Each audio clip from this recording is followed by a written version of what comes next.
नमस्कार। About India channel में मैं अनिल केसरी आपका स्वागत करता हूं। अबाउट इंडिया चैनल का वास्तविक उद्देश्य भारत की संस्कृति, भारत की विरासत, भारत की सांस्कृतिक धरोहर आदि से परिचय कराना है। और भारत के सांस्कृतिक धरोहरों में हम लोग पर्व त्योहारों की भी बात करते हैं। और इसी श्रृंखला के अंतर्गत आज हम लोग एक महिलाओं का पर्व माना जाता है, जिसे हम लोग तीज के नाम से जो है वह जानते हैं। तो आज हम लोग इसी के बारे में चर्चा करने जा रहे हैं। यानी महिलाओं के लिए पर्व है, यानी महिलाएं जो है वह हमारे यहाँ सुहागन स्त्रियाँ, कुंवारी जो बच्चियाँ होती हैं, वो सब जो है वह इस पर्व त्यौहार को बड़े ही उल्लास से मनाती हैं। तो हम लोग उसी की चर्चा करने जा रहे हैं। देखिए, पहली बात कि जो तीज है, तीज का संदर्भ जो है वह मूल रूप से तृतीया की तिथि से है। यानी तृतीया से ही तीज डिराइव होता है। तृतीया की तिथि यानी चंद्र मास के तृतीया की तिथि, चंद्र मास के तृतीया की तिथि। और हम लोग जानते हैं कि हम लोगों के यहाँ पर्व त्यौहार विक्रम कैलेंडर से चलते हैं। और विक्रम कैलेंडर में जो तृतीया की तिथि है वह दो पक्ष में आते हैं, एक कृष्ण पक्ष में, एक शुक्ल पक्ष में। यानी दोनों ही जो है वह पक्ष में आते हैं। तो हम लोग उसी तृतीया की तिथि को दरअसल तीज जो है वह त्यौहार मनाते हैं। अब ये जो तीज है यह भारत के अलग अलग क्षेत्रों में 3 अलग अलग नामों से मनाया जाता है। जैसे हम लोग पहला जो है वह जाने तो यह है हरियाली तीज, ठीक, जो इस वर्ष 11 अगस्त को मनाई जा रही है। दूसरा है हमारा कजरी तीज, जो इस वर्ष 25 अगस्त को मनाई जाएगी। और तीसरा जो है वह है हरतालिका तीज, जो इस वर्ष 9 सितंबर को मनाई जाएगी। इसका मतलब है, देखिए ध्यान से, कि नाम तीज है, नाम प्रत्येक में तीज है, लेकिन 3 अलग अलग तिथियों को मनाई जा रही है। इसका मतलब है कि ये तीनों के तीनों पर्व अलग अलग क्षेत्रों में होंगे और अलग अलग तिथियों में हैं तो अलग अलग क्षेत्रों में। तो ये जो हमने तिथि लिखी, ये तो हमने ग्रेगोरियन कैलेंडर के हिसाब से समझने के लिए लिखा। अब आइए देखिए, तीनों ही तीज जो है वह दरअसल होता क्या है, तो तीनों जो है व्रत पति की लंबी आयु से या अच्छे पति की प्राप्ति हेतु किया जाता है। हमारे यहाँ विवाह सबसे बड़ा संस्कार माना जाता है और विवाह के पश्चात पति पत्नी दोनों जो है वह की आयु लंबी हो, यह जो है सबसे बड़ी बात मानी जाती है। और हमारे यहाँ जो स्त्रियां हैं, स्त्रियां जो है वह जितने लंबे समय तक सुहागन रहती हैं उनको उतना ही जो है वह अच्छा माना जाता है। यानी हमारे परंपराओं में उसे अच्छा स्वीकार किया जाता है। अब डेमोग्राफिक स्ट्रक्चर है, डेमोग्राफिक स्ट्रक्चर को जो है वह देखिएगा अगर, तो डेमोग्राफिक स्ट्रक्चर में हम लोग यह देखते हैं कि पुरुषों की आयु कम होती है और महिलाओं की आयु जो है वह अधिक होती है। डेमोग्राफिक स्ट्रक्चर यानी जनसंख्या की बात करें तो ऐसा इसलिए होता है कि पुरुष है वह बाहर कार्य करते हैं, पुरुष बाहर कार्य करते हैं, दुर्घटनाओं के भी शिकार हो जाते हैं। पुरुष बाहर कार्य करते हैं तो अन्य जो है वह गतिविधियों के भी शिकार हो जाते हैं। इसके अलावा आप जो है वह एवरेज आयु जो है वह देखिएगा भारत में, तो महिलाओं की एवरेज आयु अधिक है और एवरेज आयु पुरुषों की कम है। और इसके कई कारण हैं, जैसे जो है वह आप लोग जानते हैं कि आतंकवाद हो, नक्सलवाद हो, युद्ध हो, या कहीं भी जो मृत्यु होती है वह अधिकांशतः पुरुषों की होती है। दुर्घटनाएं होती हैं तो अधिकांशतः जो है वह पुरुषों की, यानी कि जो सड़क दुर्घटनाओं में हर साल जो है वह हमारे यहाँ 1,70,000 लोगों की मृत्यु होती है, उस 1,70,000 में करीब 1.25 लाख जो है पुरुष जो है वह संख्या है। तो इसका मतलब है हर जगह पर पुरुषों के ऊपर जो है वह खतरे जो है वह ज़्यादा होते हैं। और बाहर के कार्य जो है वह जो कर रहे हैं उनमें भी जो है वह खतरे ज़्यादा होते हैं। इसके अलावा जो है कार्डिक अरेस्ट आदि, क्योंकि तनाव जो है वह पुरुषों के कार्य में होता है, इसलिए कार्डिक अरेस्ट वगैरह भी जो है वह जो कि घटनाएं पुरुषों के संबंध में अधिक जुड़ती है। यहाँ तक कि कोरोना में भी मृत्यु दर पुरुषों की जो है वह अधिक रही है। कोरोना का भी जो रिसर्च आया है उसमें पुरुषों की मृत्यु दर जो है वो अधिक है और महिलाओं की मृत्यु दर कम है। ठीक है, तो चलिए, अब ये परंपरा जो है वह हमारे यहाँ पुरुषों को दरअसल लंबी आयु के लिए जो है वह व्रत के लिए जो है वह मानी जाती है। तो ये तो हमने एक अलग एस्पेक्ट्स में चर्चा की। तो ये तीनों व्रत पति की लंबी आयु से जो है वह जुड़ती है। अब लंबी आयु से जो जुड़ती है तो हम लोग इसके जो है वह पहले कैलेंडर के हिसाब से समझने का प्रयास करें, तीनों जो है वह व्रत कैसे होते हैं। तो देखिए, ये फुल मून की अवस्था है और जो हिंदू चंद्र कैलेंडर होता है वो यहीं से प्रारंभ होता है। तो यहाँ से प्रारंभ होता है। तो एक पक्ष जो है वह हिंदू कैलेंडर का अगर हम देखें तो पूर्णिमा से लेकर जो अमावस्या तक, ये न्यू मून यानी अमावस्या की स्थिति ये है, ये तो यहाँ पूर्णिमा से लेकर अमावस्या तक की जो स्थिति है इसको हम लोग कृष्ण पक्ष कहते हैं। और जो न्यू मून से लेकर फिर से फुल मून यानी अमावस्या से पूर्णिमा तक की स्थिति है उसको हम लोग शुक्ल पक्ष कहते हैं। प्रत्येक पक्ष में जो है वह क्या है, तो प्रत्येक पक्ष में तृतीया की जो है वह स्थिति जो है वह आती है। तो देखिए यहाँ पर ये जो चांद है ये तृतीया की स्थिति है और उसके बाद ये किसका, कृष्ण पक्ष की तृतीया, और ये जो चांद है ये फिर शुक्ल पक्ष की तृतीया है, ये शुक्ल पक्ष की तृतीया है। यानी दोनों ही जो है वह स्थितियों में ये तृतीया की स्थिति आती है। इसका मतलब है भारत में मनाया जाने वाला जो तीज का त्यौहार है वो दरअसल चंद्रमा के इन दो जो है वह कंडीशन से है, एक ये और एक ये, इन्हीं दो कंडीशन में भारत में तीज का त्यौहार मनाया जाता है। अब ध्यान से जो है वह देखने की ज़रूरत है कि जो चंद्रमा का ये कृष्ण पक्ष की तृतीया और ये शुक्ल पक्ष की तृतीया इसी जगह में मनाया जाता है। अब इसमें जो है वह आप अगर जो है वह कैलेंडर जो है वह के हिसाब से देख रहे हैं या फिर जो है इसके हिसाब से देख रहे हैं तो देखिए क्या है कि तृतीया की स्थिति में जो 3 प्लैनेट हैं, यानी कि 3 जो है वह प्लैनेट का संदर्भ है। दरअसल प्राचीन काल के ग्रंथों में सूर्य को, पृथ्वी को, चंद्रमा को, सबको प्लैनेट नाम दिया गया था। यानी पहले हम लोग जो है सबको प्लैनेट ही जो है, ये तो आज आधुनिक विज्ञान है ना कि हम लोग एक को जो है वो उपग्रह कहते हैं, एक को ग्रह कहते हैं, एक को तारा कहते हैं। ये तो पहले था नहीं, पहले सबको ग्रह ही कहा जाता था। तो इसलिए जो है, और इसी वजह से आपने देखा होगा कि जो हिंदू मैथोलॉजी में 9 ग्रह की संकल्पना है उसमें सूर्य भी जो है वह ग्रह के रूप में ही जो है शामिल हैं। यानी कि जो ये ग्रह ही जो है सबको ग्रह ही कहा जाता था प्राचीन काल में। आधुनिक काल में शब्दावलियों का जन्म हुआ है। तो ये जो है वह जो हम लोग देख रहे हैं, अब इसमें जो है वह गौर करके देखिएगा कि यहाँ से जो वह सूर्य की किरणें आ रही हैं और यहाँ अर्थ है और चंद्रमा की स्थिति। तो इसके 3 प्लैनेट के बीच में यहाँ पर हम लोग देखें, यहाँ पर जो है वह 3 प्लैनेट के बीच में यहाँ पर 45 डिग्री का जो है वह एंगल जो है वह बन रहा है 3 प्लैनेट की अवस्थिति के आधार पर। हालांकि रिवोल्यूशन के आधार पर एंगल अलग बनेगा, लेकिन 3 प्लैनेट की अवस्थिति के आधार पर यह जो है वह बन रहा है। इसके अलावा यहाँ और यहाँ पर है, तो यहाँ पर जो है वह हम लोग देखें तो 135 डिग्री का बन रहा है। तो इस प्रकार के जो कोण होते हैं, जो 135 डिग्री का कोण है या 45 डिग्री का कोण है, इसके बारे में हम लोगों ने प्रारंभ में भी बताया है कि 45 डिग्री का कोण जो है वह सबसे दूर तक जो है वह किसी भी चीज़ को फेंकने के लिए इस्तेमाल होता है।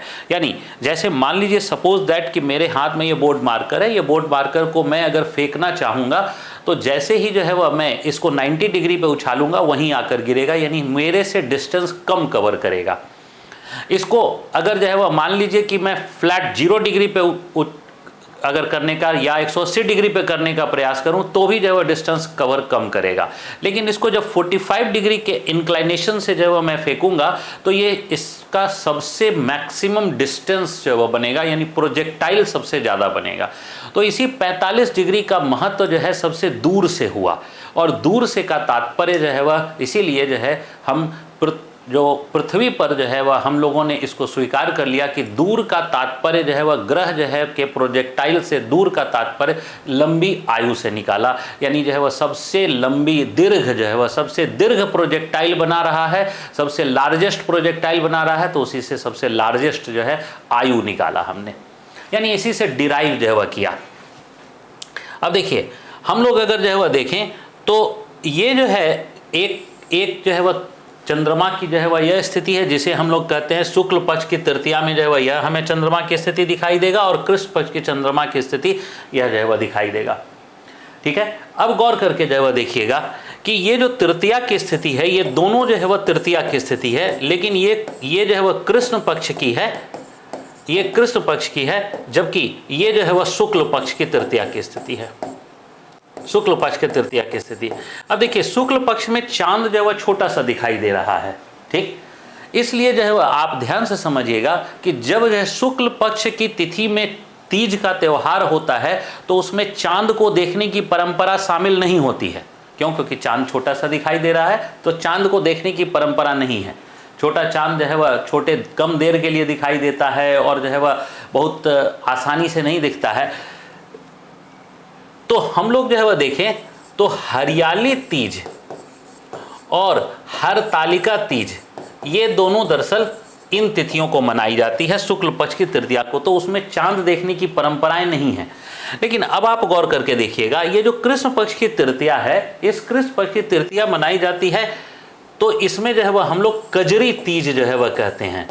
तो कजरी तीज जब मनाई जाती है तो उसमें चांद को देखे जाने की परंपरा है, चांद को देखकर ही महिलाएं व्रत तोड़ती हैं कजरी तीज का, ठीक है। इसी प्रकार जो है वह आपको याद होगा कि हमारे यहाँ करवा चौथ भी मनाई जाती है, और ये करवा चौथ भी दरअसल चांद के इसी जो है वह अवस्था में मनाई जाती है, यानी जो तृतीया है, तृतीया या चतुर्थी की जो अवस्था है इसी में मनाई जाती है, और इसमें भी वहाँ भी चांद को देखे जाने के बाद ही जो है वह व्रत को तोड़े जाने की परंपरा है। तो इसका मतलब है कि बड़ा चांद है तो चांद के दर्शन की परंपरा जो है वह उसमें जुड़ जाती है। अब आते हैं हम लोग एक एक माइन्यूट जो है वह चर्चा करें। देखिए तीज का त्यौहार में, कोई भी तीज का त्यौहार हो, उस तीज के त्यौहार में जो पूजा अर्चन है उसमें भगवान शिव और माँ पार्वती से जुड़ता है। तो भगवान शिव और माँ पार्वती से ही जुड़ता है। तो दरअसल पति पत्नी के रूप में इनके संबंधों को बड़ा ही जो है वह अच्छा माना जाता है पति पत्नी के रूप में, और इनके पति पत्नी के रूप में जो संबंध हैं वह बड़े ही माधुर्य संबंध हैं। तो इसलिए जो है वह इनकी पूजा जो है अर्चना जो है वह सबसे ज़्यादा की जाती है। दूसरा कि इसमें पति पत्नी में वियोग नहीं है। जैसे मान लीजिए राम और सीता की जोड़ी बहुत अच्छी जोड़ी है, लेकिन जो है राम और सीता के जो है वह जीवन में वियोग था, यानी अलगाव था, और यहाँ पर अलगाव नहीं है, ठीक। और यहाँ पर प्रेम का संबंध है, यहाँ प्रेम का संबंध है। माँ पार्वती और शिव के मध्य जो है वह प्रेम के संबंध से जो है वह यह विवाह संपन्न हुआ था। इसलिए जो है वह इस व्रत का में दरअसल शिव और पार्वती के जीवन और उनके कहानियों को चरितार्थ करने का प्रयास किया जाता है। अब आते हैं हम लोग हरियाली तीज। तो हरियाली तीज जो है वह मैंने बताया था कि शुक्ल पक्ष में, तो ये श्रावण मास, यानी निश्चित तौर पर जो है वह क्या है कि जो ये श्रावण मास के शुक्ल पक्ष तृतीया को मनाया जाता है, जो मैंने बताया 21 में जो है वह 2021 में जो है वह 11 अगस्त को है, जिसे हम हरियाली तीज कहते हैं। तो हरियाली तीज जो है वह हम लोग में आप देखिएगा, मैंने जो है वह जो यहाँ चित्र जो है वह दिखाया, इस चित्रों में जो है वह आप गौर करके देखिए तो महिलाएं जो है वह हरे वस्त्र पहनी हुई हैं, हरी चूड़ियाँ पहनी हुई हैं। तो दरअसल श्रावण मास है, और श्रावण मास जो है वह भारत में वर्षा का काल है। श्रावण मास वर्षा का काल है, और वर्षा के काल में दरअसल जो है हर कुछ जो है वह हरा हरा, चारों तरफ प्रकृति जो है वह हरी हरी दिखाई देती है, प्रकृति बड़ी सुंदर दिखाई देती है। तो प्रकृति से ही जो है वह हरा रंग जो है वह चुराया गया है कंसेप्ट में, संकल्पना में, यानी प्रकृति से हरा रंग जो है वह योग, क्योंकि वर्षा काल में जो है वह यह मनाया जाता है। अब आइए देखिए, यह पर्व हरियाली तीज मुख्य रूप से सबसे ज़्यादा जो प्रचलित है वो कहाँ, तो राजस्थान में। हालांकि राजस्थान के अलावा गुजरात में भी मनाया जाता है, और आसपास के क्षेत्रों में भी, यानी कुछ मध्य प्रदेश के भी क्षेत्रों में भी जो है वह ये मनाए जाते हैं, और कुछ जो है वह हम लोग हरियाणा आदि के जो है वह क्षेत्रों में भी जो है वह देखते हैं। तो ये जो है वह हरियाली तीज जो है वह मुख्य रूप से हालांकि राजस्थान के त्यौहार जो है वह के रूप में जाना जाता है। तो इसमें कुमारी कन्याओं से लेकर वृद्ध महिलाएं सभी इस पर्व में जो है वह शामिल होती हैं। इसका मतलब है, मैंने बताया था कि कुंवारी कन्याएं भी हैं और अधिक उम्र की जो है भी महिलाएं, सब कुछ शामिल है। और इन मान्यता है कि इसी दिन माँ पार्वती जो है वो पहली बार भगवान शिव से मिली थी, यानी हरियाली तीज के दिन ही माँ पार्वती पहली बार भगवान से शिव से मिली थी। तो यह जो भगवान शिव से जो मिली थी, तो पहला मिलन जो है, जो मुलाकात हुई है, इस मुलाकात को ही जो है वह लेकर हरियाली तीज जो है वह मनाई जाती है। तो उन लोगों का जो विवाह हुआ था वो महाशिवरात्रि के फाल्गुन मास कृष्ण पक्ष चतुर्दशी को, यानी इसके बाद जो है वह जो करीब 6 महीने के बाद फाल्गुन मास जो है वह आता है, उसमें जो है वह विवाह हुआ है, यानी ये मुलाकात जो है वह है, फर्स्ट जो है मुलाकात है। अब इसमें जो है वह यही कारण है देखिए कि सुहागन और कुंवारी कन्याएं दोनों के लिए जो है वह ये महत्वपूर्ण जो है वह है, और सुहाग और वंश वृद्धि के लिए किया जाने वाला त्यौहार है। ठीक, मैंने बताया था कि इस पर्व में जो है वह हरी साड़ी, हरी चूड़ियाँ, क्यों? क्योंकि श्रावण मास है, श्रावण मास प्रकृति का मास जो है वह माना जाता है। ठीक है, और इस पर्व को मेहंदी रस्म भी कहते हैं, इस पर्व को मेहंदी रस्म भी कहते हैं। तो दरअसल तीज के कोई भी त्यौहार हो, हरियाली तीज हो, कजरी तीज हो या हरतालिका तीज हो, इसमें मेहंदी का प्रयोग बहुत ज़्यादा होता है। हर में मेहंदी का, महिलाएं मेहंदी लगाते ही हैं। तो मेहंदी जो है वह एक प्रकार से भारत में औषधि जो है वह मानी गई है। यानी हाथों में जो है वह मेहंदी केवल सौंदर्य का प्रतीक नहीं है, दरअसल हाथों में जब मेहंदी जो है वह लगाए जाते हैं तो एक औषधि के रूप में जो है इसका प्रयोग होता है कि इससे मन चित्त शांत रहता है। यानी मन और चित्त जो है वह शांत रहने के लिए, अपनी भावनाओं पर नियंत्रण करने के लिए या मन पर नियंत्रण करने के लिए जो है वह मेहंदी का प्रयोग किया जाता है। ये जो है वह इसका वास्तव में औषधि महत्व जो है वह ये है। अब इसी दिन से राजस्थान में तीज मेले का आयोजन प्रारंभ होता है। इसी दिन से हरियाली तीज के दौरान ही जो है वह तीज मेले का प्रारंभ होता है, और यह तीज मेला 1 महीने तक चलता है। यानी 1 महीने तक, अगर श्रावण मास के तृतीया से शुरू हुआ है, शुक्ल पक्ष की तृतीया से, तो कब तक चलेगा? श्रावण मास के जो है ये में हरियाली तीज से जो प्रारंभ हुआ है तो 1 माह यानी हरतालिका तीज तक चलेगा। तो इस वर्ष अगर हम लोग कहें कि 11 अगस्त से जो है प्रारंभ हो रहा है, तो ये 9 सितंबर को जाकर जो है खत्म होगा, ये हरियाली तीज का जो है तीज मेला। ठीक है, अब जो है वह देखिए क्या है, ऐसा ही यही तीज मेला का आयोजन होता है जहां महिलाएं खरीदारी करती है, और इसके माध्यम से दरअसल इकोनॉमी सर्कुलेट भी होती है। अच्छी बात है, इकोनॉमी जितना सर्कुलेट होगी, यानी लोग जो है वह पैसे को ब्लॉक करके अपने पास रख लें, तो देश की अर्थव्यवस्था चौपट हो जाती है। इसलिए खर्च करना जो है वह बेहद जरूरी है, उसी से सर्कुलेशन ऑफ मनी होता है, और सर्कुलेशन ऑफ मनी जो है वह होना बेहद जरूरी है। तो इसके माध्यम से सर्कुलेशन ऑफ मनी भी हो रहा है, इकोनॉमी के लिए भी जो है वह एक बेहतर जो है वह चीज़ है, जॉब भी जो है वह क्रिएट हो रहे हैं इससे। अब देखिए, हम लोग बात करते हैं हरियाली तीज के बाद आते हैं कजरी तीज। कजरी तीज जो है वह मैंने बताया कि भाद्र मास कृष्ण पक्ष तृतीया को, यानी वो शुक्ल पक्ष तृतीया थी तो ये कृष्ण पक्ष, यानी लगभग जो है 14 दिनों के बाद। इसलिए जो है वह देखिए क्या है कि ये 25 अगस्त को, वो 11 अगस्त को था और ये 25 अगस्त को, तो लगभग 14 दिनों के पश्चात जो है वह कजरी तीज जो है वह हुआ। और कजरी तीज में भी जो है वह अब क्या है कि महिलाएं सामूहिक रूप से पूजा अर्चन करेंगी, और किसका? भगवान शिव का जो है। तो ये सामूहिक पूजा अर्चन जो है वह कजरी तीज का कहा जा रहा है। अब देखिए, कजरी जो तीज है इसको हम लोग बूढ़ी तीज या सातुड़ी तीज भी कहते हैं, यानी स्थानीय रूप से इसका नाम जो है वह बूढ़ी तीज और सातुड़ी तीज है, और मुख्यतः उत्तर प्रदेश में जो है वह प्रचलित है। दरअसल उत्तर प्रदेश और जो है वह मध्य प्रदेश में भी इसका प्रचलन है। तो ये दरअसल मध्य भारत के क्षेत्र में, तो दरअसल मान्यता है कि मध्य भारत के क्षेत्र में, भारत में प्राचीन काल में कजली नाम का गांव था, कजली नाम का गांव था, और इसी कजली नाम का जो है गांव एक कजली नाम के जंगल में स्थित था, और वहीं से यह परंपरा जो है वह विकसित होती है, उसी जंगल से, यानी कजली नाम का गांव, कजली नाम का जंगल, वहीं से जो है वह दरअसल ये परंपरा प्रारंभ होती है, और उसी से ये कजली तीज, और कजली तीज के बाद जो है वह कजरी तीज। तो यहीं से इसमें भी कुंवारी लड़कियां अच्छे पति की प्राप्ति के लिए या पति की लंबी आयु के लिए जो है वह व्रत करती है। तो किसकी उपासना होगी? माँ पार्वती की। मैंने बताया कि तीनों ही तीजों में दरअसल माँ पार्वती और जो है वह भगवान शिव की आराधना है, तो इसमें भी माँ पार्वती। अब रात्रि में जो है वह देखिए चंद्रमा निकलने पर उसे अर्घ्य देकर उपवास खोला जाता है। मैंने बताया था कि यह जो पक्ष है यह कब जो है वह आता है, तो इसको हम लोग चंद्रमा को फिर से जो है अगर देखें तो यही देखिए कृष्ण पक्ष की तृतीया जो है, तो यही चांद जो है वह देखा जाएगा और इसको अर्घ्य दिया जाता है। और अर्घ्य देने का मतलब है जल जो है वह दिया जाता है, और जल देने के बाद तब उपवास खोला जाता है। तो यही अवस्था जो है वह होती है। इसके बाद जो है वह देखिए क्या है कि हम लोग इस पर्व में जो है वह देखिए कि गाय की पूजा, नीम की पूजा, चांद की पूजा आदि की परंपरा, यानी कि प्रकृति के साथ। तो याद कीजिए कि मैंने अभी क्या बताया कि इसका प्रारंभ जो है वह कहाँ हुआ है? जंगल से। तो जंगल से जब प्रारंभ होगा तो निश्चित है ना कि प्रकृति के तत्व जो है वो उसमें काफी कुछ शामिल रहेंगे, इसलिए कजरी तीज में प्रकृति के तत्व शामिल हो जाते हैं। इसके बाद अब हम लोग जो है वह आते हैं हरतालिका तीज।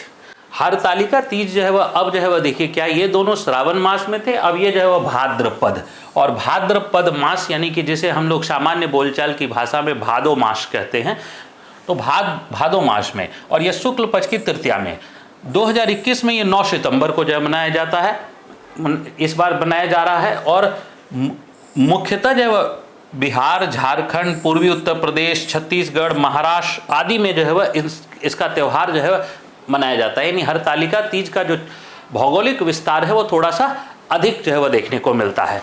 इसमें भी जो है वह क्या है कि महिलाएं जो है वह सामूहिक रूप से जो है वह पूजा अर्चन करती हैं, तो सामूहिक रूप से पूजा अर्चन जो है वह की परंपरा इसमें भी जो है वह है। और वही मेहंदी का रस्म और ये सब सारी चीज़ें जो है वह इसमें भी जो है वह होती है। इसमें जो है वह जो पूजा अर्चन होती है, तो पूजा अर्चन में जो है वह देखिए क्या है कि फिर से देखिए कि पति की लंबी आयु के लिए सुहागन स्त्रियां निर्जला व्रत करती है। अब जो बाकी के त्योहार हैं उन त्योहारों में निर्जला व्रत जो है वह की परंपरा नहीं है, इसमें निर्जला व्रत की परंपरा, यानी 24 घंटे तक जल ग्रहण नहीं करती हैं स्त्रियां। और उसके बाद जो है ये जो उपवास खोला जाता है, तो अगले दिन यानी 24 घंटे के बाद जो है वह अगले दिन यानी चतुर्थी को, ठीक। अब मान्यता है कि पहले माँ पार्वती ने भगवान शिव के लिए यह व्रत किया था, यानी व्रत जो है कि जो परंपरा प्रारंभ, तो मान्यता है कि पहली बार जो है वह माँ पार्वती ने किया था, इसलिए उसके बाद से यह परंपरा आगे चल पड़ी और यह जो है वह उसके बाद से हमारे देश में भी जो है महिलाएं करने लगी। तो महिलाएं जो है वह पूर्ण श्रृंगार के पश्चात पूर्ण श्रृंगार करती हैं। पूर्ण श्रृंगार के पश्चात जो है दरअसल इसमें शिव और पार्वती की एक सांकेतिक प्रतिमा बनाई जाती है। सांकेतिक प्रतिमा बनाने के बाद जो है इसमें केले का जो है मंडप तैयार किया जाता है, और केले के मंडप तैयार करके उसके बाद पूजा अर्चना जो है वह की जाती है। पूजा अर्चना करने के बाद संध्या काल में पूजा अर्चना की जाती है, और संध्या काल में पूजा अर्चना के बाद जो है सामूहिक रूप से स्त्रियां मिलकर जो है रात भर भजन कीर्तन करती हैं। और रात भर भजन कीर्तन करने के बाद अगले दिन जो है चतुर्थी के दिन वह जो है जल ग्रहण करके उपवास करके स्त्रियां खोलती हैं। अब तीज जो है वो चूंकि लोक जीवन का त्यौहार है, इसलिए इसमें अनेकों जो है वह भजन कीर्तन जो है वह प्रसिद्ध हुए इसमें। और हमारे यहाँ भी जो है बहुत सारे जो है वह आप देखते होंगे कि जो है कजरी, उत्तर प्रदेश में कजरी जो है वह एक उपशास्त्रीय गीत के रूप में जो है वह प्रचलित हो गया, वो जो इसी परंपरा से जुड़ा हुआ है। मैं अनिल केसरी आप सभी का धन्यवाद करता हूँ। जय हिंद।